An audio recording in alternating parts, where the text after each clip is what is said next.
Hello dear students, आप सभी का आशीर्वाद आईएएस के चैनल पर मैं अंजनी कुमार शुक्ला हार्दिक स्वागत और अभिनंदन करता हूं। आज इकोनॉमिक्स के एक बहुत ही इम्पोर्टेंट सेशन को लेकर के आपसे मैं डिस्कस करना चाहता हूं। तो जो भी हमारे यूपीएससी के एस्पिरेंट्स हैं या अदर वनडे एग्जाम्स के एस्पिरेंट्स हैं, आप अच्छे तरीके से इस टॉपिक को समझिएगा। क्यों? क्योंकि ये एनसीईआरटी से संबंधित बहुत ही इम्पॉर्टेंट टॉपिक है जो इकोनॉमिक्स के लिए बहुत ही ज़्यादा फ्रूटफुल साबित होता है। द टॉपिक इज यहाँ पे micro economics and micro economics. Micro economics and micro economics की जब हम बात करते हैं, आखिर क्या होती है मैक्रो इकोनॉमिक्स और क्या होता है माइक्रो इकोनॉमिक्स, तो आप ये जान लीजिए कि 1933 में रैगनर फ्रिस के नेतृत्व में माइक्रो और मैक्रो इकोनॉमी के रूप में इकोनॉमिक्स को दो भागों में विभाजित किया गया था। इसके विभाजन के पीछे कहीं ना कहीं यूनाइटेड स्टेट्स ऑफ अमेरिका में आई हुई मंदी एक बहुत बड़ा रोल निभाती है। तो क्यों आई वो मंदी, उसको डिस्कस करने से पहले थोड़ा सा यहाँ पे हम इसका ओवरव्यू आपको दे दें। माइक्रो इकोनॉमिक्स की जब हम बात करते हैं तो आप जानते हैं यहाँ पे अगर हम बात करते हैं माइक्रो इकोनॉमिक्स की, तो माइक्रो इकोनॉमिक्स के अंतर्गत मार्केट की स्टडी की जाती है।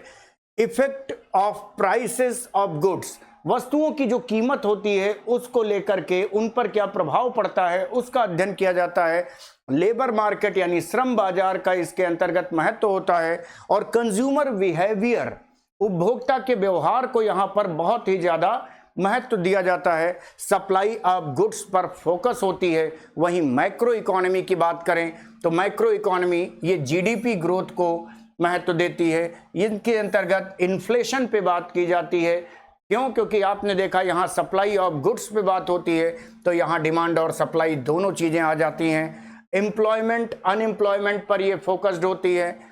वहीं एग्रीगेट डिमांड पर इसमें महत्व होता है कि एग्रीगेट डिमांड वास्तव में है क्या, उस आधार पर यहाँ पर इसको महत्व दिया जाता है। और कैपेसिटी ऑफ इकोनॉमी, तो जहाँ एक और मैक्रो इकोनॉमी ये अर्थशास्त्र की कैपेसिटी को बताती है, वहीं दूसरी ओर माइक्रो इकोनॉमी ये इकोनॉमी के अंतर्गत सप्लाई को बहुत ज़्यादा वहाँ पे केंद्रित करने पर बल देती है।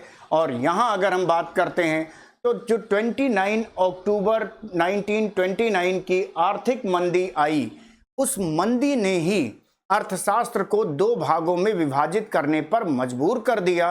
तो वो कौन से कारण थे, क्या उसके पीछे अगर देखा जाए मूल बातें थीं, उन सभी बातों को जब हम समझेंगे तो हमें ये पता चल जाएगा कि आखिर अर्थशास्त्र का विभाजन दो भागों में क्यों किया गया।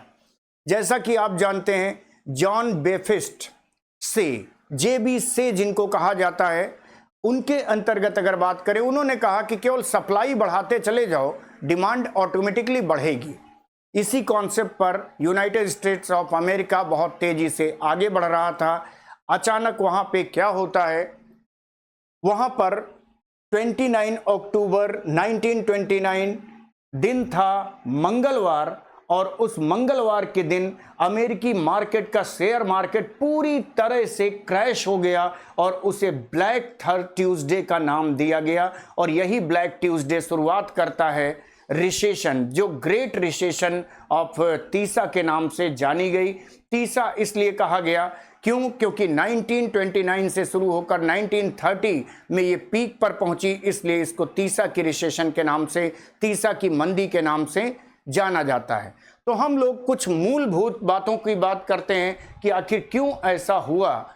जैसा कि आप जानते हैं, पहला रीजन यहाँ पे आता है शेयर बाजार में भारी तेजी और मार्जिन पर शेयर खरीद। हुआ ये कि एकदम से शेयर बाजार में क्या होने लगा, बहुत तेजी के साथ वहां पे शेयरों की कीमत बढ़ने लगी। और जब शेयर्स प्राइस बढ़ने लगा तो उस सिचुएशन में जब वो शेयर प्राइस बढ़ा तो कहीं ना कहीं ये देखा गया कि भाई ये शेयर प्राइस इतनी तेजी से जो बढ़ रहा है, जिसके कारण लोगों ने क्या किया, उधार ले करके और शेयर खरीदना स्टार्ट कर दिया, जिसके कारण मार्केट और तेजी से क्या हो गई, आगे बढ़ी। तो यहां पर उधार लेकर के उन्होंने क्या किया, शेयर खरीदना शुरू कर दिया, जिससे मार्केट में काफी तेजी आई और उसे कहा गया रोरिंग 20s। उसे क्या नाम दिया गया, रोरिंग 20s। ये ध्यान रखिएगा,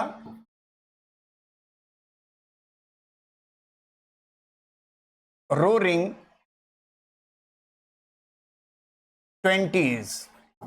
रोरिंग 20s का नाम दिया गया क्यों, क्योंकि मार्केट में बहुत तेजी आ चुकी थी और इस चीज को रोरिंग 20s यानी मार्केट पूरी तरीके से बढ़ चुकी थी।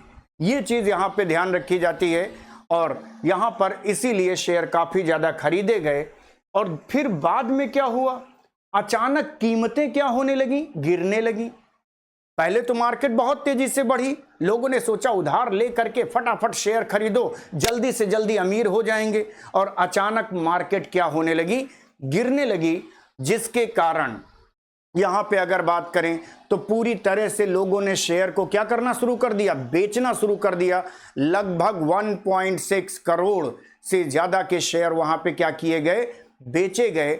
और वो जो बेचे गए वो किस दिन सबसे ज्यादा बिकवाली शुरू हुई, उसको थर्सडे के दिन सबसे ज्यादा बिकवाली शुरू हुई। और ये थर्सडे का दिन जो था ये कब माना जाता है, ये 24 अक्टूबर को। 24 अक्टूबर को ब्लैक थर्सडे के रूप में इसलिए कहा गया, क्यों, क्योंकि उस दिन अगर हम बात करें 1.6 करोड़ शेयर्स की बिकवाली एक दिन में हुई, जो अमेरिका के इतिहास में अमेरिका के शेयर मार्केट के इतिहास में इतिहास बनकर के रह गया। नतीजा 24 अक्टूबर ब्लैक थर्सडे और फिर ब्लैक ट्यूसडे की घटनाएं आई। ब्लैक ट्यूसडे इसने पूरी तरीके से निर्धारित कर दिया कि अब मंदी आनी ही आनी है। क्यों, क्योंकि यहां से बिकवाली शुरू हुई और ब्लैक ट्यूसडे के दिन पूरी तरीके से मार्केट क्रैश हो गई, जिसके कारण निवेशकों को बहुत ज़्यादा नुकसान उठाना पड़ा और निवेशक पूरी तरीके से धराशायी हो गए और यहीं से मंदी की शुरुआत होती है। इसीलिए 1929 द ग्रेट रिसेशन की जो शुरुआत मानी जाती है, जो पूरी तरीके से निर्धारित हो जाता है यूएस में मंदी, वो किस दिन निर्धारित होता है, तो ब्लैक ट्यूसडे।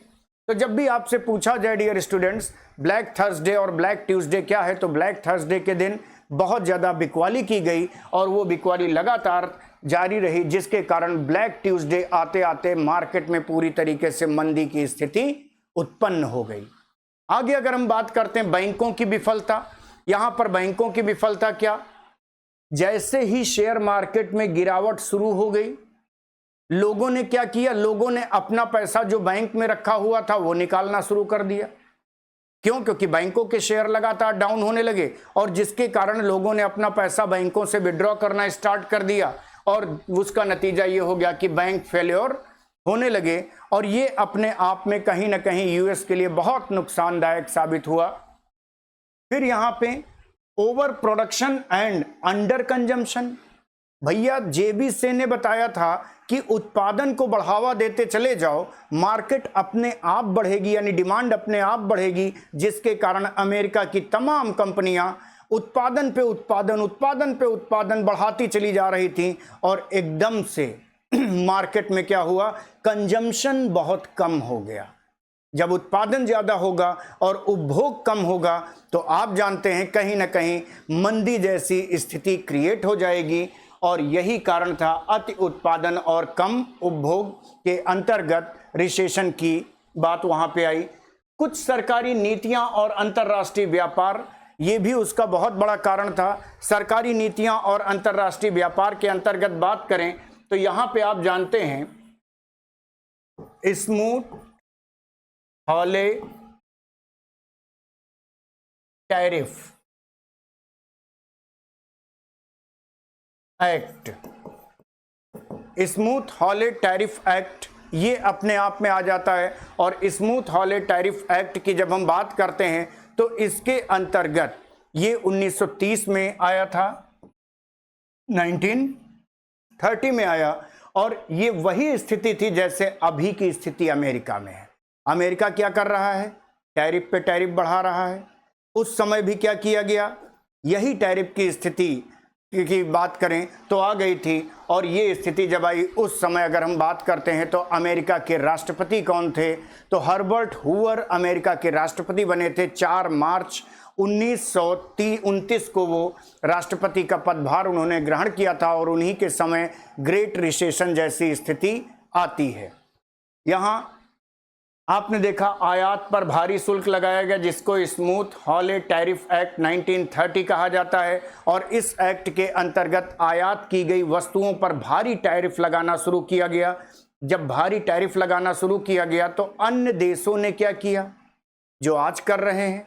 अन्य देशों ने अपना वहां पर अमेरिका में माल भेजना कम कर दिया और दूसरी मार्केट की तलाश करना शुरू कर दिया, जिससे अमेरिका की मार्केट में बहुत तेजी से गिरावट दर्ज की गई। वहीं अगर बात करते हैं कृषि क्षेत्र की समस्याएं, यहां भी बहुत बड़े लेवल पर समस्या उत्पन्न हुई। कृषि क्षेत्र की समस्याओं की जब हम बात करते हैं तो किसानों पर कर्ज क्या होने लगा, बढ़ने लगा। क्यों बढ़ने लगा? इसलिए बढ़ने लगा क्योंकि किसानों ने जो उत्पादन किया वो उत्पादन बहुत ज्यादा कर दिया और उसकी डिमांड पूरी तरीके से डाउन हो गई। तो जब उत्पादन बहुत ज़्यादा किया और डिमांड पूरी तरीके से डाउन हो गई, जिसका नतीजा क्या हुआ कि यूएस मार्केट पूरी तरीके से रिसेशन की चपेट में आ गई। किसानों पर कर्ज का बोझ बढ़ना, डस्ट बाउल, ये एक बहुत बड़ी समस्या है। ये क्या है? ये सूखा। यहां पे क्या हुआ? सूखा पड़ा था। सूखा यानी ड्रॉट की सिचुएशन आई थी। डस्ट बाउल, ये मध्य पश्चिम अमेरिका में अगर बात करते हैं तो मध्य पश्चिम अमेरिका में डस्ट बाउल नामक सूखा पड़ा जो कि लंबे समय तक चला और जिसके कारण पूरी तरीके से कृषि व्यवस्था में संकट के बादल छा गए। और ये कहीं ना कहीं वो कारण थे जिन कारणों की वजह से अमेरिका में पूरी तरीके से वहां पर समस्या आ गई। किसकी? महामंदी की। महामंदी इसलिए कहा जाता है 1929 से शुरू होकर के और 1939 तक इस मंदी का प्रकोप रहा और आगे चल करके भी इसका असर लगभग दिखता रहा। तो यहां आपसे अगर बात करें तो आप ये ध्यान रखिएगा कि 29 अक्टूबर 1929 की आर्थिक मंदी के क्या कारण थे। शेयर बाजार में भारी तेजी और मार्जिन पर शेयर खरीद, वहीं ब्लैक थर्सडे और ब्लैक ट्यूसडे की घटनाएं, बैंकों की विफलता, अति उत्पादन और कम उपभोग, सरकारी नीतियां और अंतर्राष्ट्रीय व्यापार का पतन, आयात शुल्क पर भारी शुल्क लगाना, कृषि क्षेत्र की समस्याएं, किसानों पर कर्ज का बोझ बढ़ना और डस्ट बाउल जैसी घटना का आना। आप जानते हैं इन सभी समस्याओं के कारण अर्थशास्त्री 2 भागों में विभाजित हो गए। एक वो जो एडम स्मिथ की नीतियों को फॉलो करते थे, दूसरे वो जो वहाँ पे कीन्स की नीतियों को फॉलो करते थे। जो लोग एडम स्मिथ की नीतियों को फॉलो करते थे वो माइक्रो इकोनॉमी में चले गए और जो लोग कीन्स की नीतियों को फॉलो करते थे वो मैक्रो इकोनॉमी के समर्थक बन गए। इसीलिए आपसे पूछा जाता है कि माइक्रो इकोनॉमी के जन्मदाता कौन, तो सामान्यतः माइक्रो इकोनॉमी का जो श्रेय जाता है वो एडम स्मिथ को जाता है। वहीं मैक्रो इकोनॉमी की बात करें तो उसका श्रेय जाता है कीन्स को। और यहाँ पे ध्यान रखिएगा माइक्रो शब्द माइक्रॉस से बना है जबकि मैक्रो शब्द माइक्रॉस से बना है। माइक्रॉस का अर्थ होता है स्मॉल और मैक्रोस का अर्थ होता है बृहद।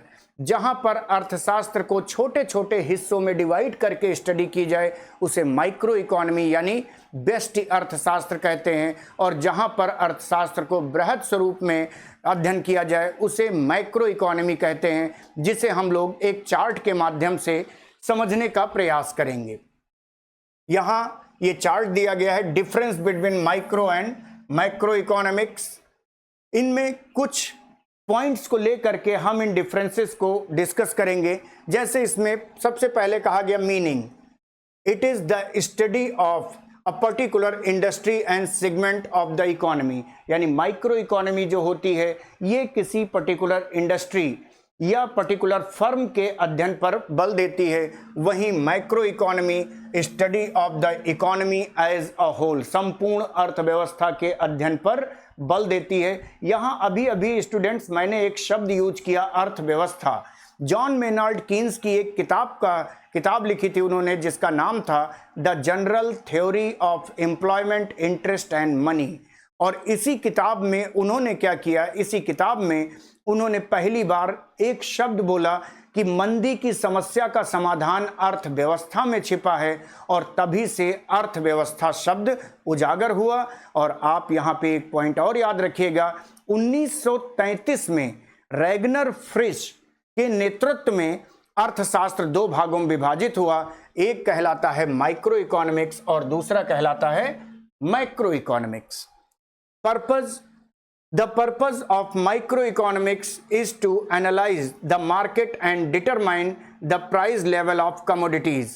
यानी ये पूरी तरीके से मार्केट के जो प्राइस लेवल हैं, किस तरीके से उनमें अप एंड डाउन आता है, उन सभी चीज़ों पर के अध्ययन पर बल देता है। जबकि माइक्रो इकोनॉमिक्स कहता है maximize national income and economic growth, जिसका यहाँ पे हमने हिंदी में भी चार्ट दे दिया है। और आप ध्यान रखिएगा, जैसा पहला पॉइंट मैंने कहा, अंतर का आधार किसके अंतर का, सूक्ष्म अर्थशास्त्र और समष्टि अर्थशास्त्र। अर्थ क्या है, यह अर्थव्यवस्था के किसी विशेष उद्योग और खंड का अध्ययन करता है, जबकि यह पूरी अर्थव्यवस्था का अध्ययन करता है। उद्देश्य क्या है, इसका उद्देश्य बाजार का विश्लेषण और करना और मूल्य स्तर का निर्धारित करना है, जबकि इसका उद्देश्य क्या है, राष्ट्रीय आय और आर्थिक विकास को अधिकतम करना। ये राष्ट्रीय आय और आर्थिक विकास को अधिकतम करने से संबंधित है, ये आप यहां पर ध्यान रखिएगा। वहीं आगे चल करके अगर बात करते हैं तो यहां पे बात आती है किससे संबंधित है, यह मांग, आपूर्ति, उत्पादन, मूल्य का स्तर और उपभोग से संबंधित है। It deals with supply, demand, production, price level and consumption, इससे संबंधित है। वहीं इसकी अगर बात करें, it deals with national income, distribution of income, employment and money से संबंधित है। तो यह राष्ट्रीय आय, आय का वितरण, रोजगार तथा मुद्रा आदि से संबंधित होता है। वहीं अगर बात करते हैं मुख्य निर्धारक बिंदु इसके क्या हैं, तो इसका मुख्य निर्धारक बिंदु है क्या, मूल्य, और इसका मुख्य निर्धारक बिंदु क्या है, आय। ये क्वेश्चन आ चुका है, इसलिए ध्यान रखिएगा। आगे अगर बात करते हैं दृष्टिकोण क्या है, तो दृष्टिकोण को लेकर के जब बात करते हैं तो नीचे से ऊपर, यह किसी कंपनी का विश्लेषण करने के लिए नीचे से ऊपर के दृष्टिकोण को अपनाता है, और ये ऊपर से नीचे के दृष्टिकोण को अपनाता है। यानी bottom to top micro economy में, इकोनॉमिक्स में, और टॉप टू बॉटम ये मैक्रो इकोनॉमिक्स में। वहीं अगर बात करते हैं समाधान प्रदान करता है किस चीज का, ये कहता है कि क्या उत्पादन किया जाए, कैसे उत्पादन किया जाए और किसके लिए उत्पादन किया जाए। जैसा कि आप जानते हैं यही तीनों सेंट्रल प्रॉब्लम ऑफ इकोनॉमिक्स के रूप में जानी जाती हैं। What to produce, how to produce, for whom to produce. यानी क्या उत्पादन किया जाए, इसके अंतर्गत मार्केट की डिमांड को ध्यान में रखना चाहिए। कैसे उत्पादन किया जाए, इसके अंतर्गत balance between labour and technology, इस पर फोकस करना चाहिए। और किसके लिए उत्पादन किया जाए, इसके अंतर्गत अगर बात करें तो अपने कस्टमर की पहचान होनी चाहिए। इनकम के आधार पर, कंज्यूमर बिहेवियर के आधार पर अपने कस्टमर की पहचान अगर होगी तो इस समस्या का समाधान हो जाएगा। जबकि यहां पर कहता है यह अर्थशास्त्र में संसाधनों के पूर्ण उपयोग, ऑप्टिमम यूटिलाइजेशन ऑफ रिसोर्सेज और समस्या का समाधान, सॉल्यूशन ऑफ इकोनॉमिक प्रॉब्लम्स पर यह फोकस करता है। और ये इसका इंग्लिश में दिया हुआ है, आप इसका स्क्रीनशॉट भी ले सकते हैं, और ये हिंदी में दिया हुआ है, आप इसका भी स्क्रीनशॉट ले लीजिएगा। फिर अगर आगे बात करते हैं तो यहां पे इक्विलिब्रियम सिचुएशन, इक्विलिब्रियम यानी संतुलन की स्थिति की बात करें तो यह इस सिद्धांत पर आधारित है कि बाजार में अल्प समय में स्वयं ही संतुलन की स्थिति आ जाती है। ये इस बात पे यानी खुद से ही इक्विलिब्रियम की स्थिति आ जाती है। और ये कहता है अर्थव्यवस्था में लंबे समय तक असंतुलन की स्थिति रह सकती है, जैसे कि मंदी या तेजी। यहां पे अगर बात करें महत्व की, यह वस्तुओं और सेवाओं तथा उत्पादन के कारकों की कीमत को नियंत्रित करने में सहायक होता है। यानी वस्तु, सेवाएं या उत्पादन के कारक जो हैं, उत्पादन के कारक कौन है, there are 4 factor of production, land, labour, capital and entrepreneur. उत्पादन होता क्या है? Create utility of a commodity is called production. और यूटिलिटी क्या होता है? Satisfaction level. सेटिस्फैक्शन लेवल ये कहलाता है यूटिलिटी। किसी भी वस्तु का उपयोग करने से जो संतुष्टि मिलती है वो उस वस्तु की उपयोगिता को प्रदर्शित करती है, और किसी भी वस्तु में उपयोगिता का सृजन करना ये उत्पादन कहलाता है। और उत्पादन के 4 कारक होते हैं: land, labour, capital and entrepreneur.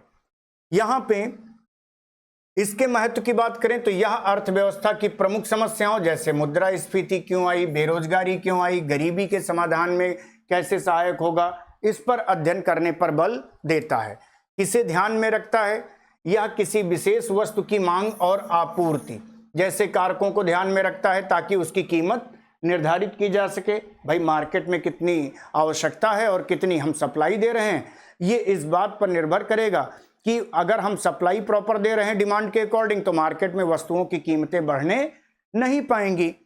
यहाँ अगर हम बात करते हैं तो यह समग्र मांग और समग्र आपूर्ति, यह केवल उस पर्टिकुलर कंपनी या उस पर्टिकुलर फर्म की मांग और पूर्ति पर फोकस करता है, जबकि यह ओवरऑल इकोनॉमी की डिमांड और सप्लाई को फोकस करता है, और जिससे सामान्य मूल्य स्तर निर्धारित किया जा सके। क्षेत्र इसका क्या है?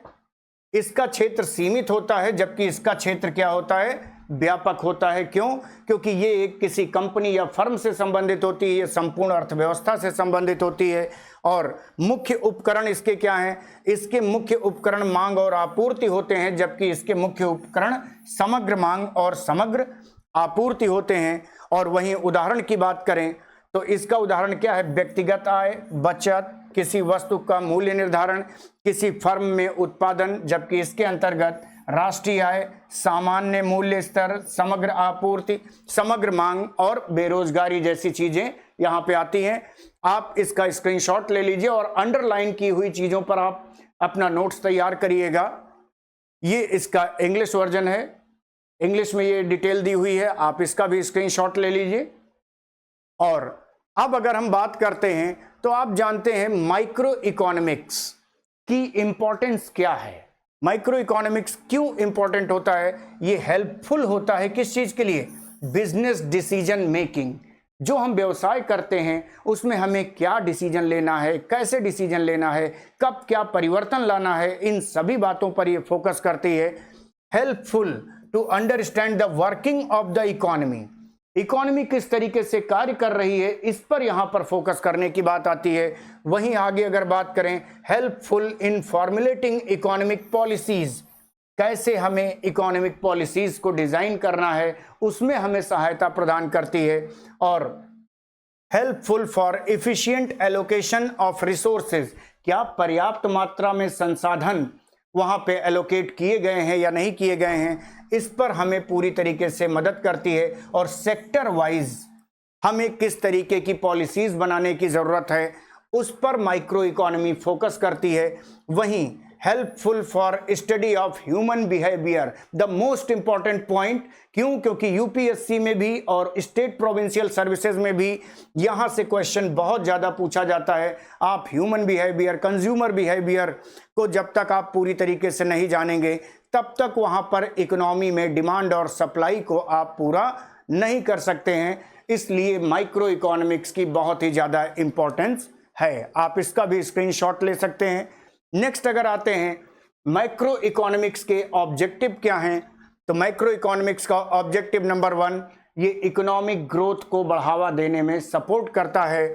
दूसरा ऑब्जेक्टिव है ये फुल एम्प्लॉयमेंट को फोकस करता है। इसके अंतर्गत साफ तौर पे ये कहा गया कि पूर्णतः रोजगार को बढ़ावा दिया जाए, वहीं पर इस तरीके से काम किया जाए कि कीमत में स्थिरता बनी रहे। कीमत ये ना हो कि बहुत ज्यादा अप एंड डाउन की सिचुएशन आए, तो कीमत में स्थिरता होनी चाहिए। और बैलेंस ऑफ पेमेंट स्टेबिलिटी होनी चाहिए।